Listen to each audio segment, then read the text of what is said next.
Chapter 4, Quiz B. We're given a distribution of data, given a set of numbers. These are plant heights. So we're calling our graph that we're about to create a histogram, plant height distribution. So these are the 20 numbers.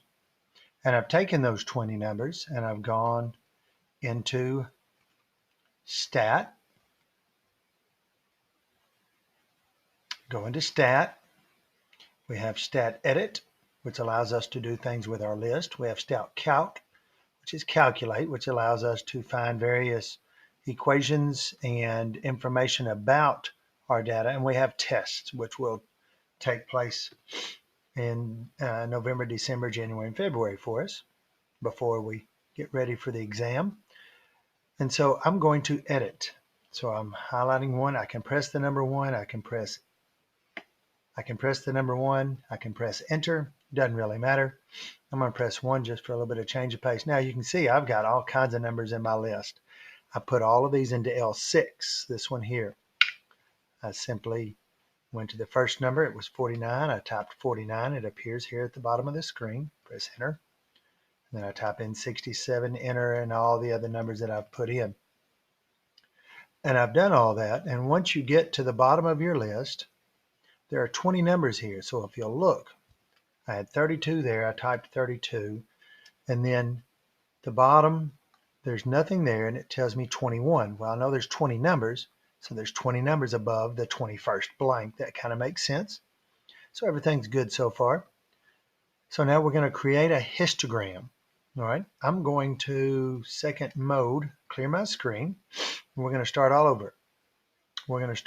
Now, I've already drawn my horizontal axis and my vertical axis. I haven't done anything else to those. I'm going to here momentarily.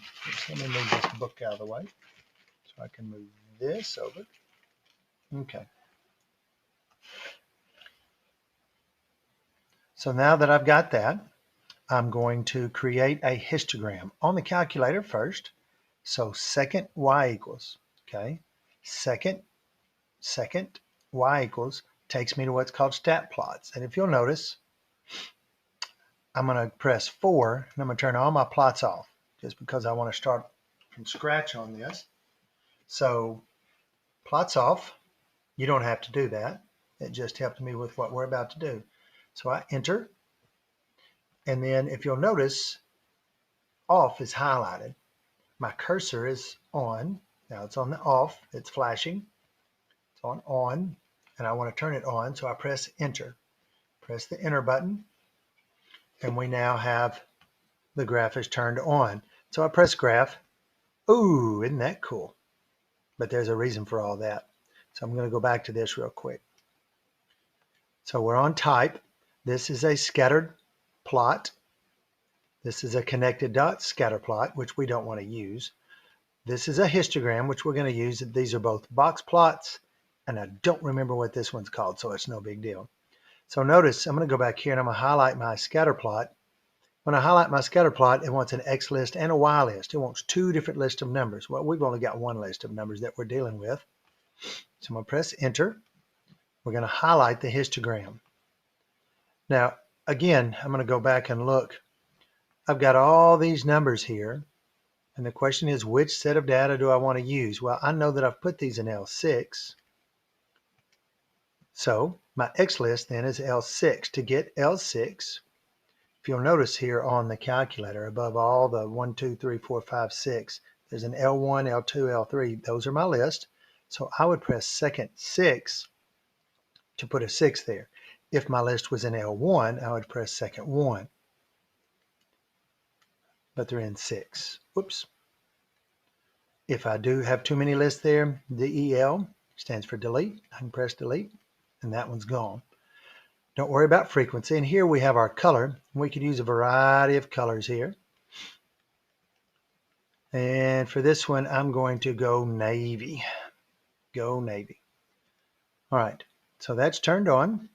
And then, again, my favorite thing here is zoom 9. Oops, I pressed zoom 6. Okay. If we press graph, that's normally what we're going to start out with a distribution. So we want to press zoom because these are programs within the calculator that allow it to do certain things. They're pretty simple what they're talking about. Zoom 6 is normally what we use, a 10 by 10 matrix, a 10 by 10 graph. So if you look here at number 9, it says Zoom Stat. So I'm going to down here at number 9, press 9, and there is my histogram. Now if you'll notice, that's not the same picture I had a few moments ago, and there's a reason for that. So second y equals, enter, got to turn the plot on, got to make our selection, make sure our list is the number that we want, and we can change the colors if we want to. I'm going to go back to orange. And then we press graph. Okay. So as we have our numbers here, I think, how wide are each of these data sets? Because if you look, the mark that represents whole numbers is not in the center of any of those, not on an edge, and I prefer it on an edge. And where's my X and Y axis? Well, that's my X axis. My Y axis is somewhere over here, my vertical axis. So what I'm going to do, I'm going to press trace. And trace is that little spider there. It helps us figure out how tall the bin is and how wide it is. Well, it's 3 numbers high, but it goes from 32 to 40.6. And those numbers don't make any sense to me. 30 to 20.6, 40.6. And then I press the button and 40.6 to 49. I don't want to have to find those on a graph. So we want to adjust our window. So we press the window right next to zoom, right next to y equals is window. It says the x-min is 30. Well, I like for my x-min to be 0 because that's the smallest number we could have had on the height of a plant. Now this is 83.6 and I prefer round numbers. So I'm simply going to make that 80. If you want to make it 85, if you want to make it 90, that would also be fine. And then we do a scale, X scale. SCL is short for SCALE. So scale, and I'm going to make my scale a round number that I like, and it's 10. You could use 5, you could use 8, you could use 6, someone used 2. I'll show you what that looks like in a minute. Our Y minimum is how low we're going to go on the graph. Well, again, we're just going vertical down to 0. So that's 0. I'm going to make this 10. And I'm going to leave my X scale as 1. And then I'm going to press graph. There is my graph. I kind of like that. Wait a minute. I'm going to go to window. I'm going to change that to 90 and then graph. I like that even better because now we have the gap on each side and we can see what it looks like. There's my horizontal axis. There is my vertical axis. I can actually see that black line. And there's my graph. What do these represent? Okay, from 0 to 10, there are none. From 0 to 20, there are none. From 0 to 30, there are, thank you, none. So 30 to 40, there are 3. Very similar to what we had a while ago, agreed? But it's easier to show 30 and 40 on a graph than it is 30 and 40.6 or whatever that number was. 32 and 40 points. Okay, there's 40 to 50, there are 7. There's 6, there are 3, and there is 1. Okay, so my tallest bin is 7. So knowing that, I'm going to come over here to my vertical axis, and I'm going to put a mark here. I'm going to put a mark here, put a mark here. I'm going to put a mark right there. Those are kind of distance apart, maybe not, but that's okay. And I'm going to go by 2, 4, 6, and 8. Okay, 2, 4, 6, and 8. And now down here, what was my lowest number? My lowest number was 30, 32 on the graph, 32 out of our numbers here, whereas 32 is the very last one. But the smallest number on our bars is 30. So I'm going to take this and I'm going to get that out of my way somehow. This isn't enough space. I'm going to go right here and say 30, 40, 50, 60, 70, 80. We can put a 90 out there if you want to. And so down here, this is 30, 40, 40, Pruitt, 40, 50, 60, 70, 80, 90. Okay, so far so good. Oh, wait a minute. I've got a title. I need to label my axes. Okay, this axis is going to be plant, number of plants, number of plants. This is going to be plant height,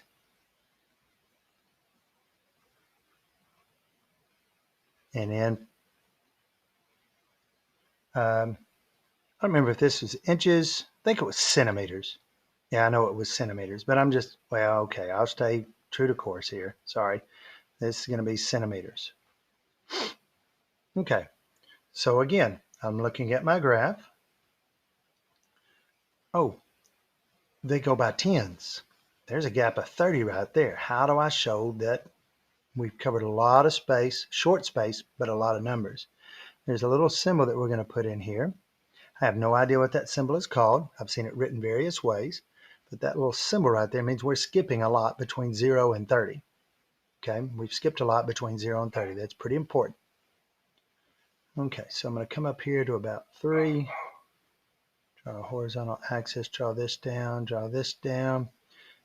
Let's see, this one is 7, so I'm going to come up, increase this one up to about right here, draw that one up to about right there, and draw my bar. There's 7 there. Notice I'm not showing how many are in the bin. I'm not writing a number in there. There's no reason to, because the person reading the graph is supposed to be able to interpret it by its height. This is also 3. And then this is 1. Okay, so there is our graph. I've labeled it, I've given it a title, talked about the number of plants, talked about the plant height. Life is good.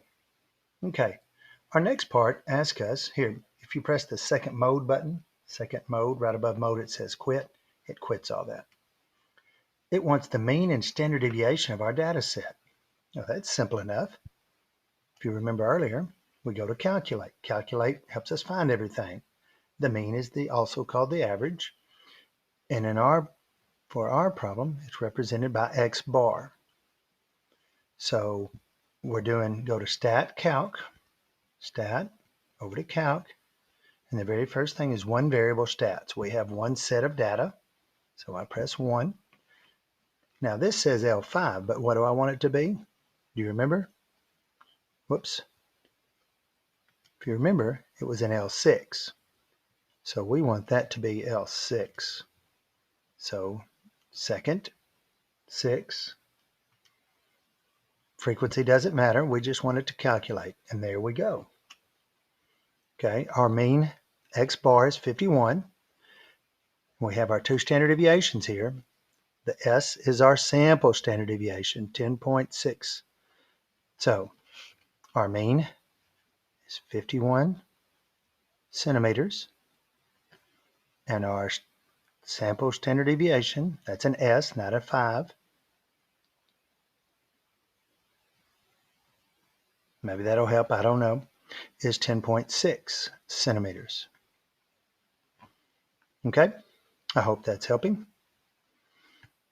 All right, the question then is asked, is it appropriate to use X bar and standard deviation to summarize this data? Well, let's look at our graph. If our graph is roughly symmetric, we can use the mean and standard deviation. In this graph, there's 3 in this column, there's 7 in this column. So that's half of our data. There's the rest of our data. 6, 3, and 1 make 10. So right here at 50, that's about half our data on each side. Our mean was 51. If we look, our median is 50.5. So our graph could be divided right there. So the answer to the question, since this is roughly symmetric, yes. Since the distribution is roughly symmetric.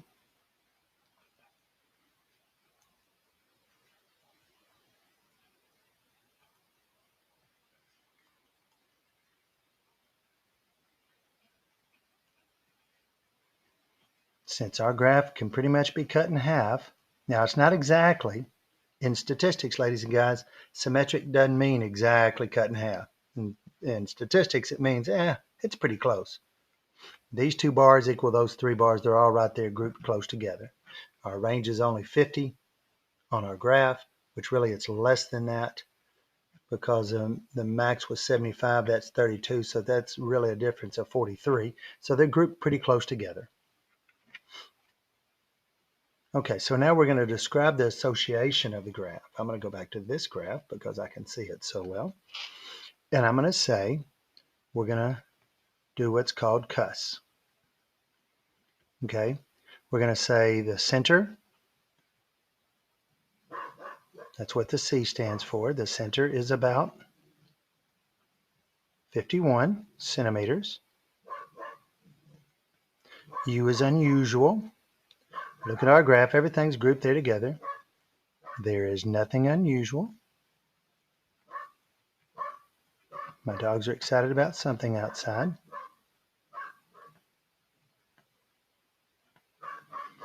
S, this S is shape. It is roughly symmetric and unimodal. That means there's one mode.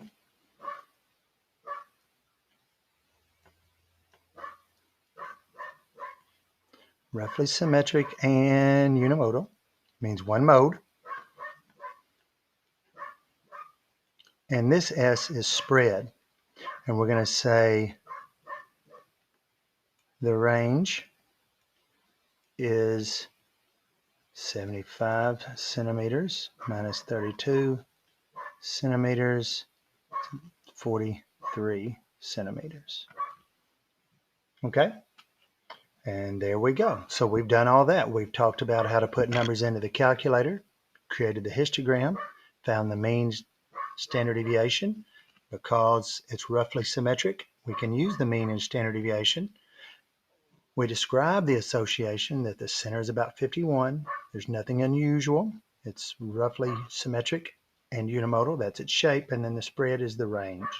Okay, we could have also used the IQR, which we're going to on this next one. Okay, so we got a bunch of people in PE that shot free throws, and the most was 32. The next day, another guy comes in, or a girl, I don't know, it says a person, makes 35. Does that change any of these numbers? Well, the obvious one is the range. If my maximum changes, then this is going to increase. Okay, if you remember, the standard deviation is the average distance from the mean. So I've increased the total by 3. So this is a slight increase, but we're going to say this is also an increase. Now, these 3 major questions about. It depends on the sample size. And it said that since the problem says everyone in the PE classes, it was plural, we can only assume we're talking 100, 200 kids. So the mean stay about the same.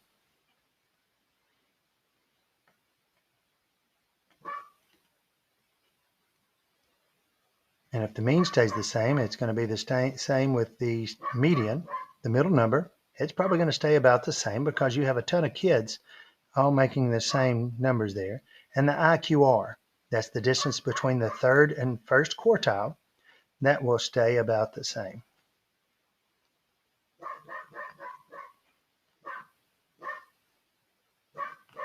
Okay, so with a large sample, these things aren't going to change that much. This has to change. That will increase. This will increase slightly, but maybe noticeably. Okay, but these will stay about the same. The mean will probably go up 1/100th of a point, maybe. The median will probably be the same number, and the IQR will probably be the same number. So these answers probably could be maybe, but this wasn't one of our choices. I hope that helps.